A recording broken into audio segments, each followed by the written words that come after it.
Hello and welcome to another edition of the LaLanne Pass It On podcast. My name is Greg Justice, and I am here with my co-host and, as always, the real star of the show, Elaine. LaLanne. Elaine, how are you today?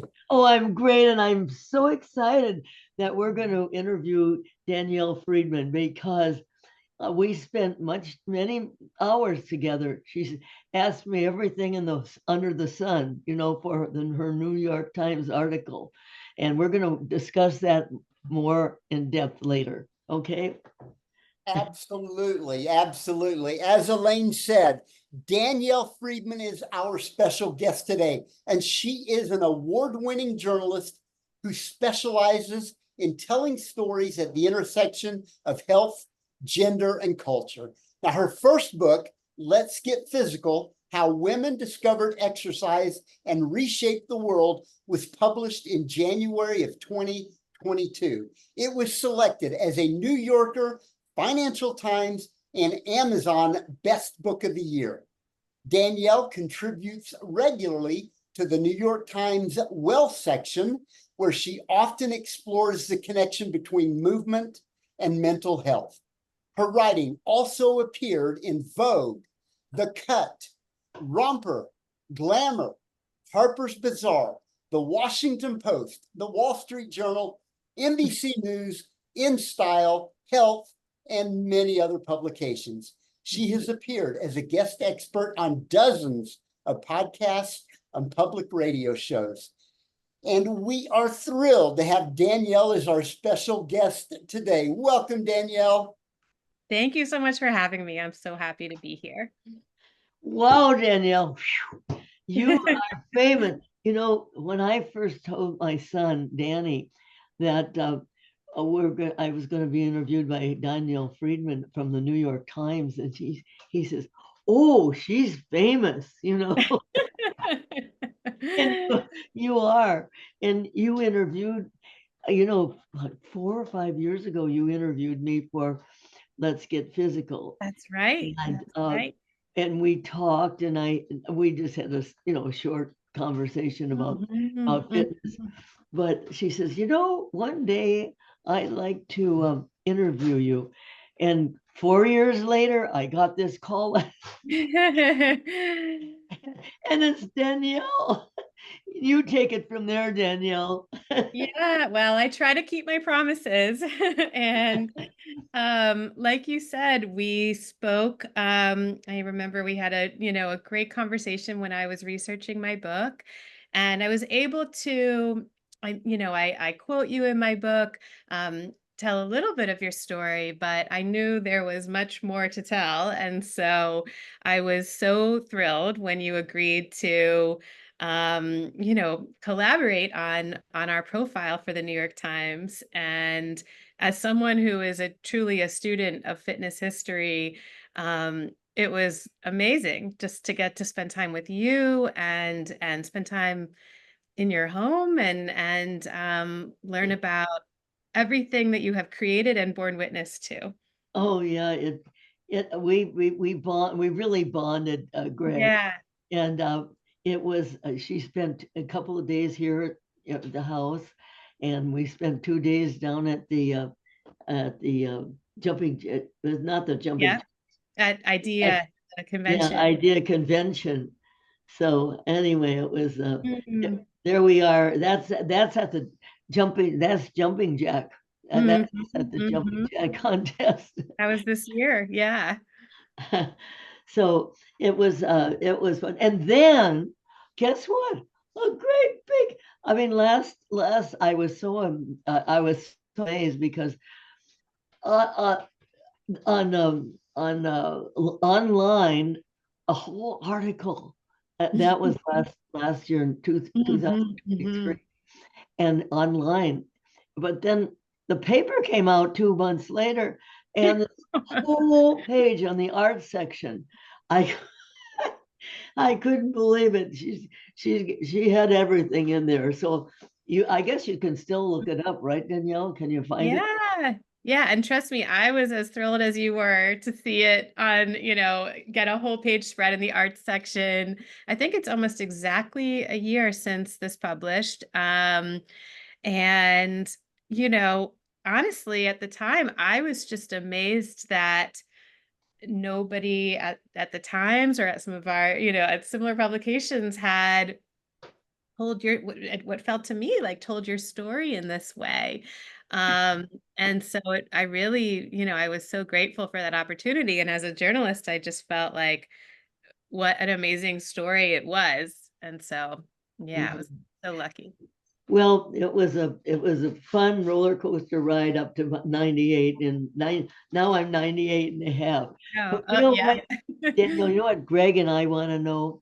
We Mm. want to know what motivated you to become a journalist? What motivated you? Were you going to school? Were you, Greg, you haven't? Yeah. Yeah. Thank you for asking. It's a number of things, really. I was an English major in college. I went to Duke for undergrad, and so I knew I've always been drawn to language and words and writing and storytelling. Um, and I also grew up, actually, my mom taught English, and I grew up in a medical family, though my dad is a retired gastroenterologist and my sister is a surgeon. And so, as much as I loved English and storytelling, I was also always drawn to science and medicine and topics related to health.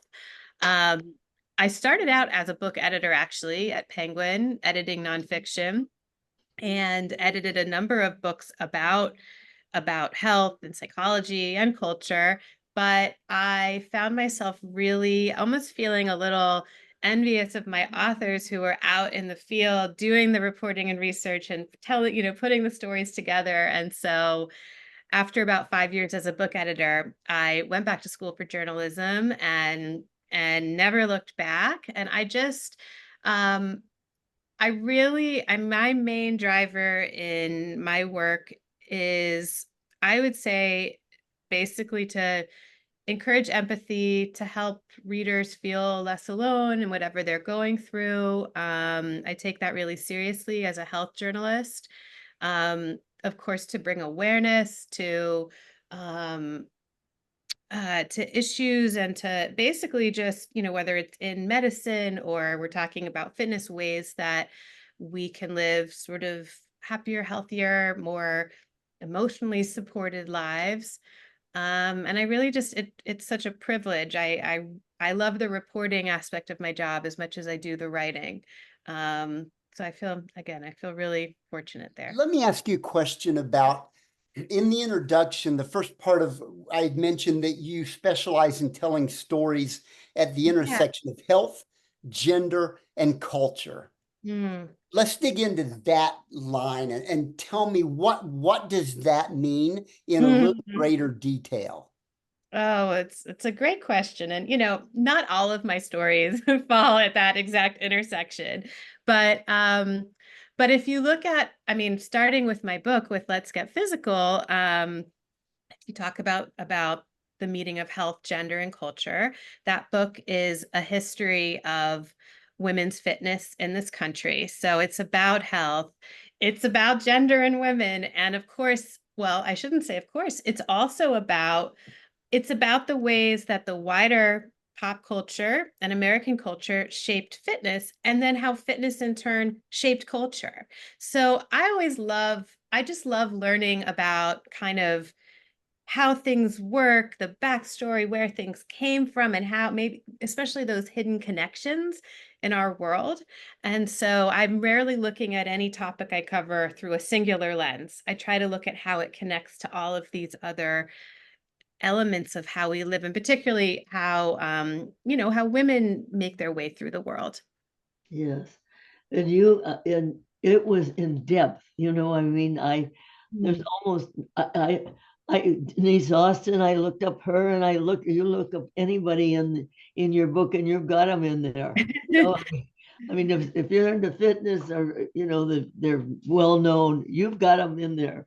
And you start out with was it Jane Fonda that you started out with? or Actually with Bonnie Pruden. oh, Bonnie Pruden. Right. Oh, I Yeah, remember. And Jack knew Bonnie, I think, and yeah, he admired her very well much. And it was she was a great person, you know, to yeah. she was believed in what she would she believed in what she believed. Yeah, yeah, no, but she believed strongly in what she said she believed in. Yeah. Yeah, right, right. He was he really admired her too. And I know Let's she let, admired him. Yeah. well, Yeah. let's roll the clock back to that time and tell Yeah.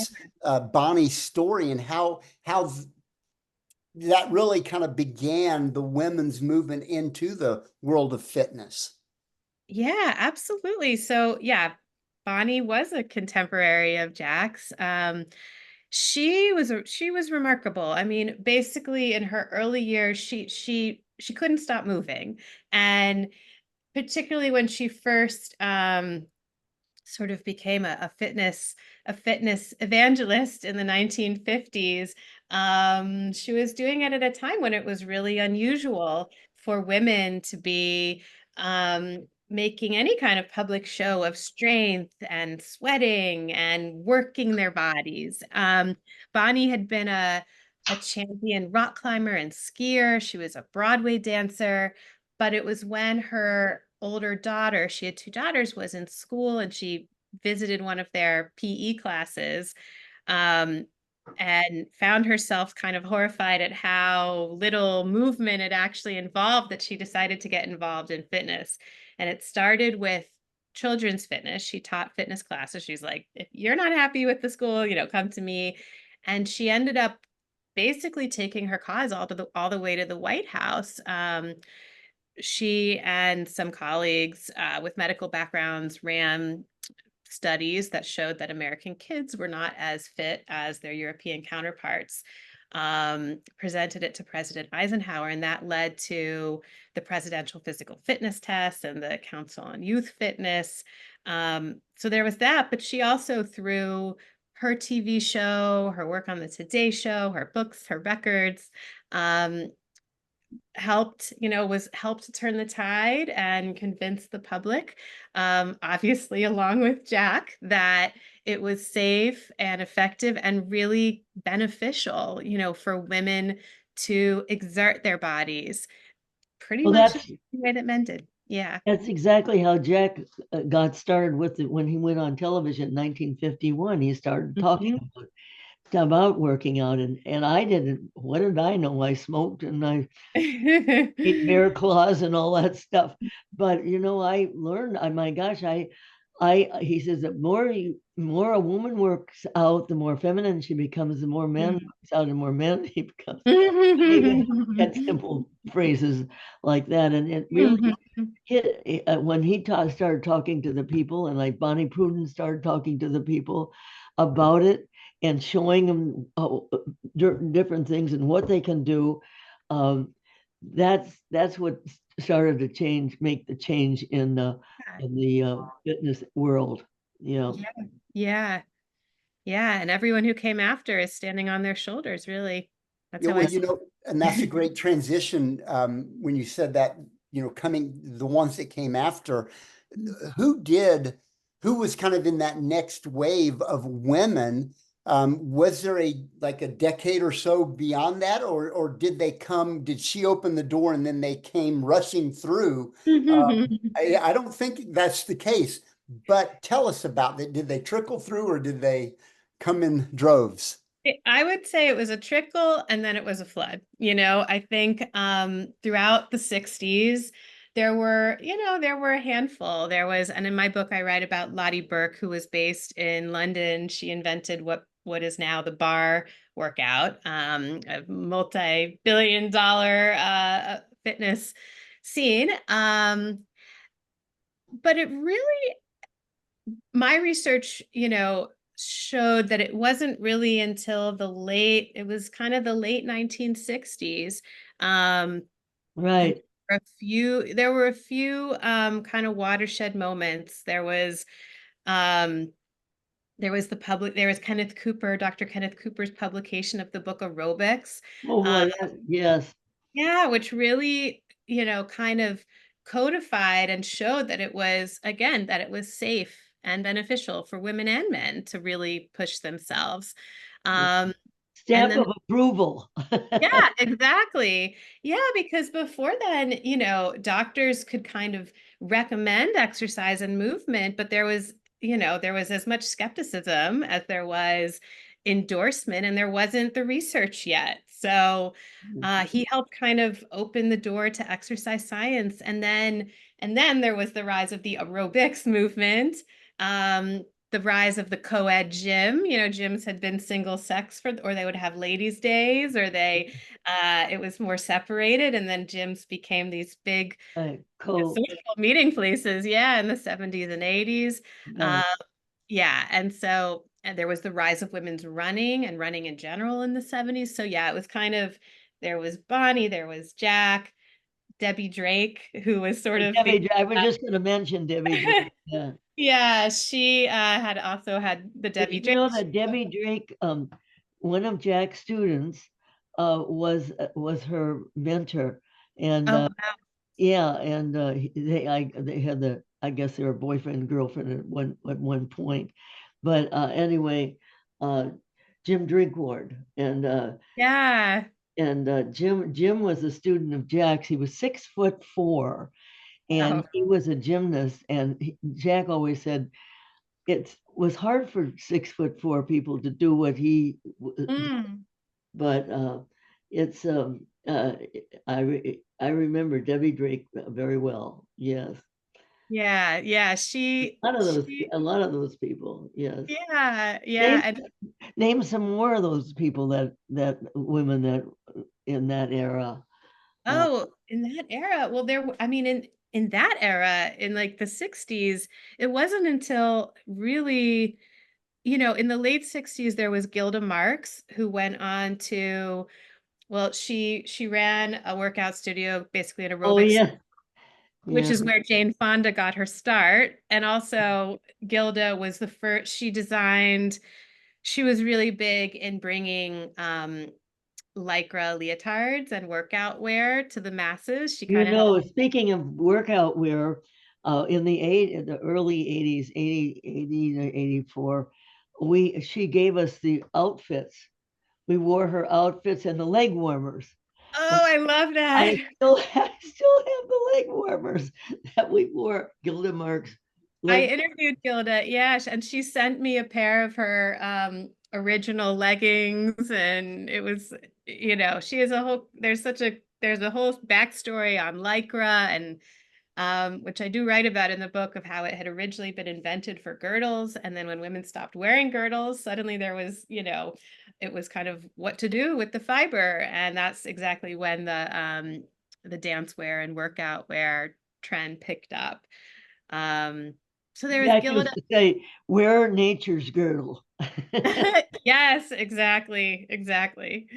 Yeah, there was also Judy Shepherd Missett, who created Jazzercise. She taught her first what became Jazzercise classes in 1969, and then they kind of grew throughout the 70s. And I love this statistic, but in 1982, Jazzercise was the country's second fastest growing franchise behind Domino's Pizza. Yeah. And yeah, Jackie Sorensen, who also, helped and basically kick off the aerobics boom. You know that I still get a Christmas card from Jackie Sorensen? Really? Oh my gosh. I mean, I feel sort of funny recounting all this history, Elaine, because you lived it. I know you were there, but I did my part to try to put it back in, Well, to I try know to what you put it in the did. history books. Yeah. If you get her book, if the people could get her book, you'll really learn the history. And you have her bibliography is, I can't believe it. You should see the bibliography in the book. And I would advise people, if they're interested in fitness at all, to get to Thank buy you your so book, because it's terrific. Thank So, you. so Danielle, what would you say? So it started basically in the 40s, 50s, probably is when it really started to take off. What would you say was the most impactful decade from the standpoint of growth? and then Yeah. where we are today, obviously. Oh, I mean, that's a great question. It's hard to say because I feel like there were more like a handful of key moments that were really crucial. In the late 60s, there was aerobics by Kenneth Cooper. There was also the rise of the women's movement, which was really encouraging physical strength.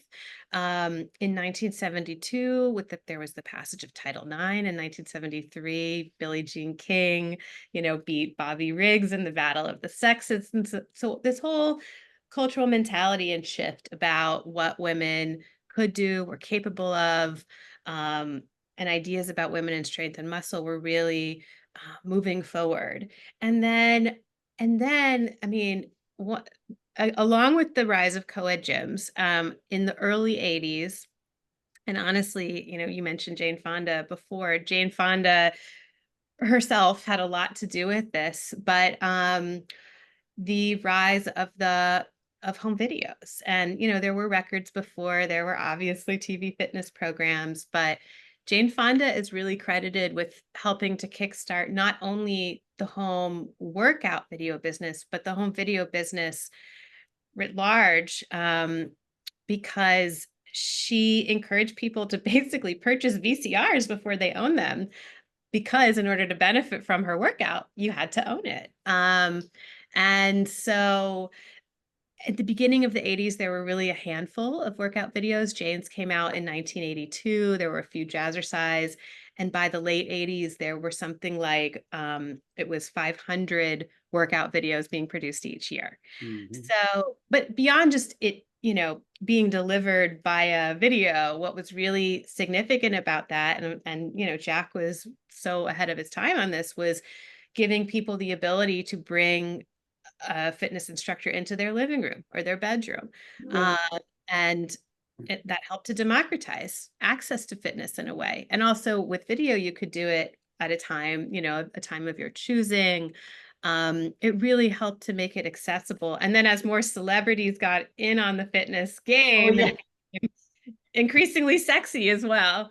Yeah, Debbie no, Reynolds, a but friend of mine, she came out with a video too. Do it Debbie's way. Yeah.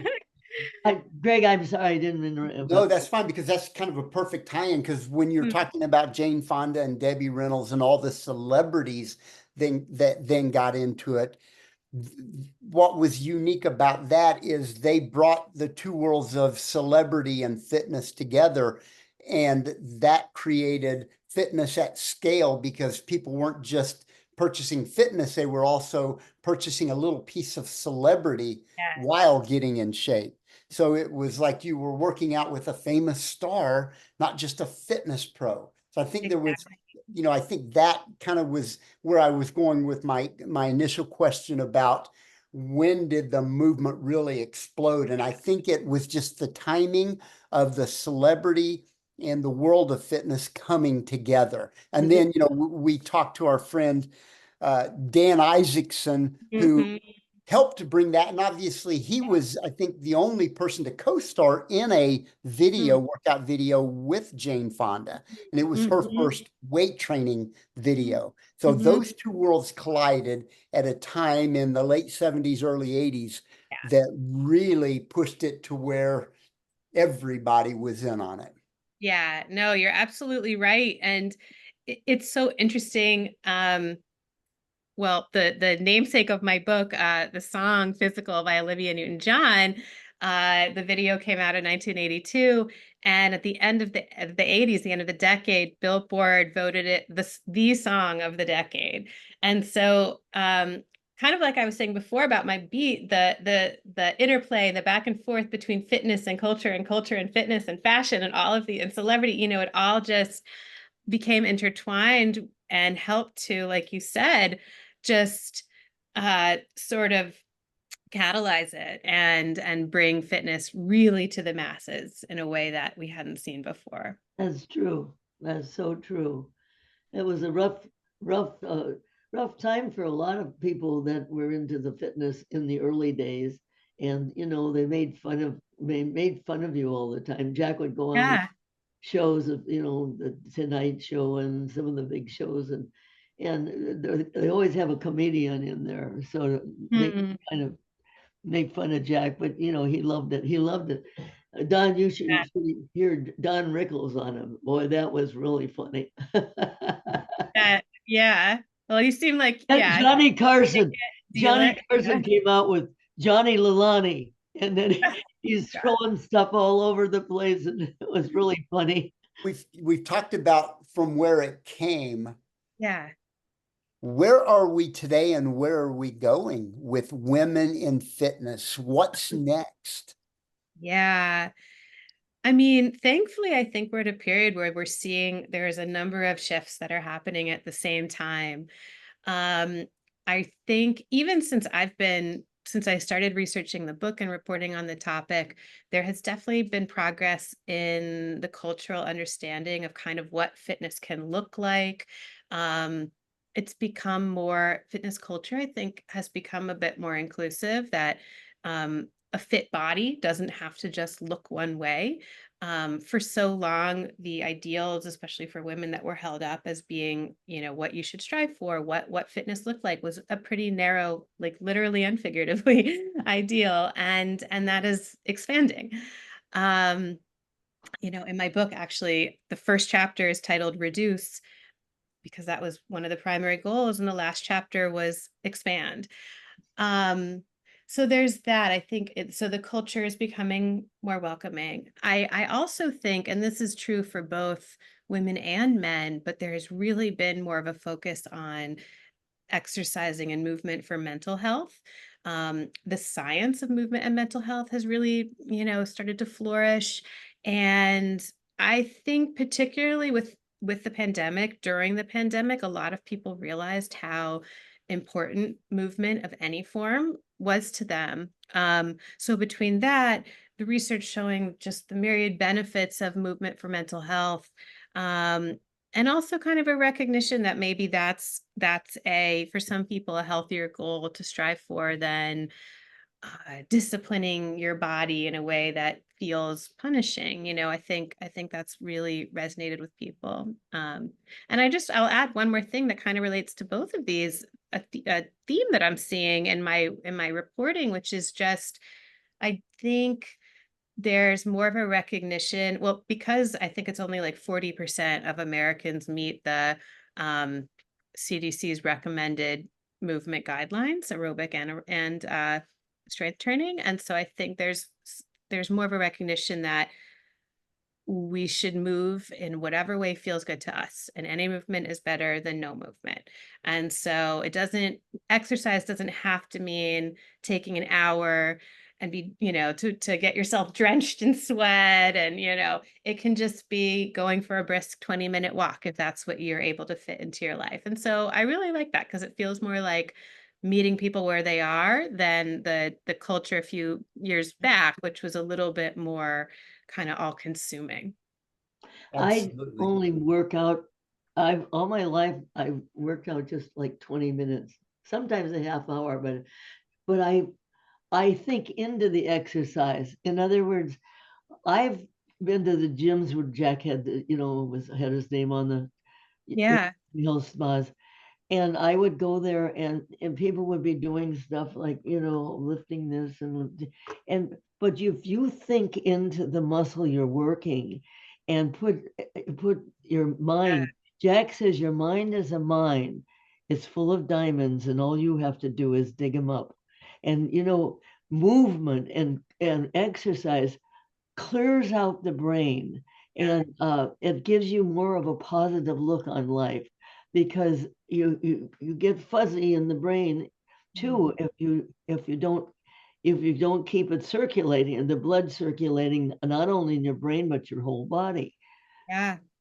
It's just I relate to that personally. If I'm been at my desk for a while and I haven't gotten outside, I just start to I get antsy, and I need to move, and then I feel so much better afterwards. me too. I did the same thing this morning.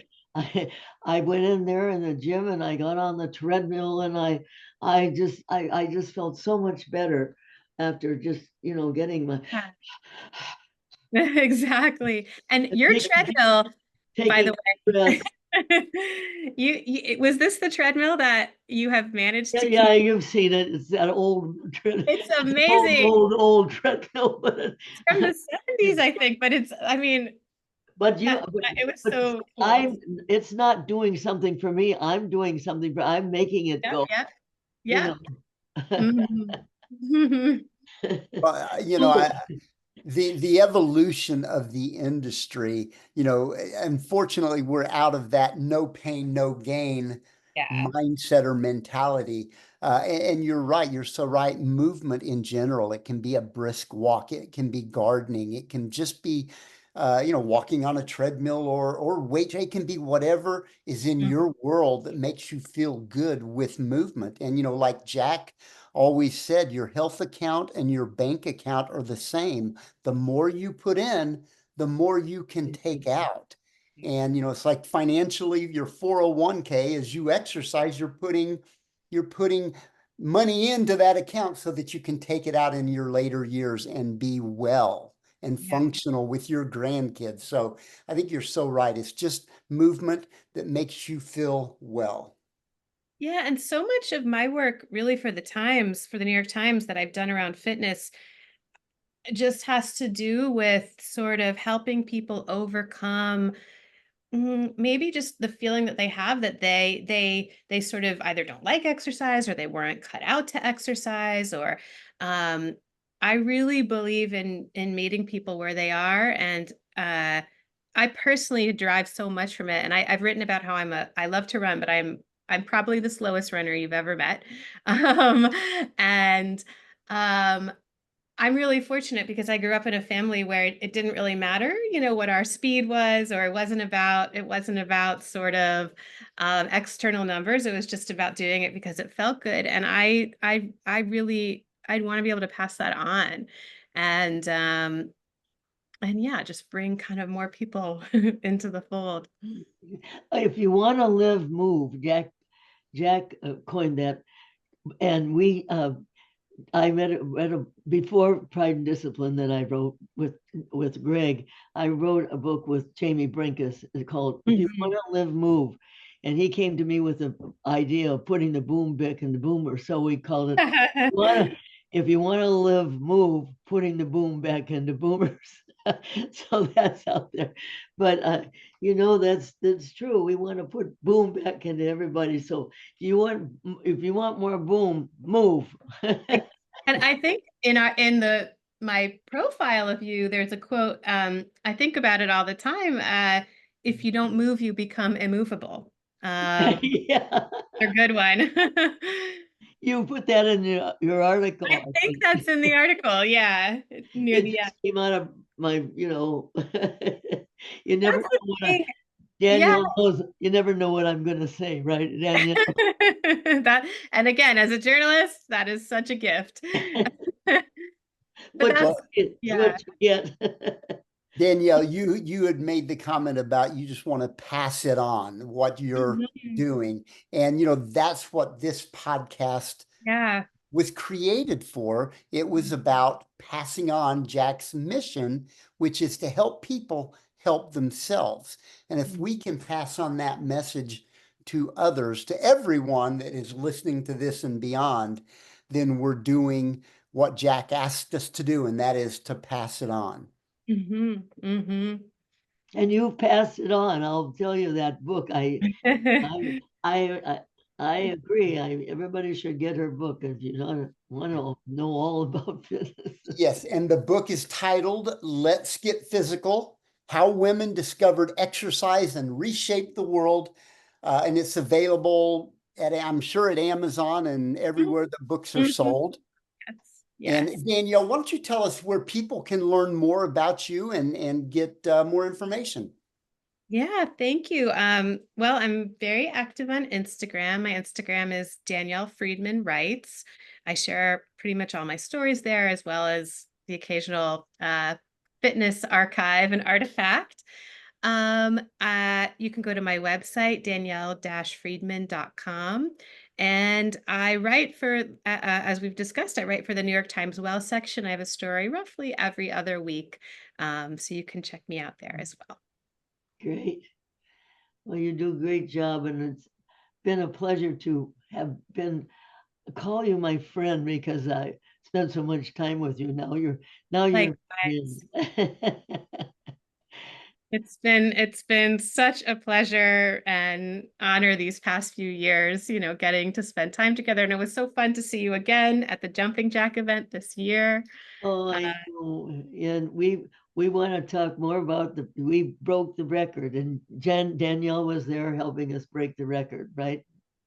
Yes, And I was. And let me tell you, doing 98 jumping jacks in a row, that was if you only have a few minutes to get a workout in, that was a pretty good one. and to give context, the record we're talking about is the most jumping jacks done simultaneously. And the event took place at the Los Angeles Convention Center in July of 2024. And you can look that up online. I'll also post a link so you can find out more information about that. But again, Danielle, thank you so much for joining us today. Elaine, any last words from you? If you want to live, move. That's what I had to say.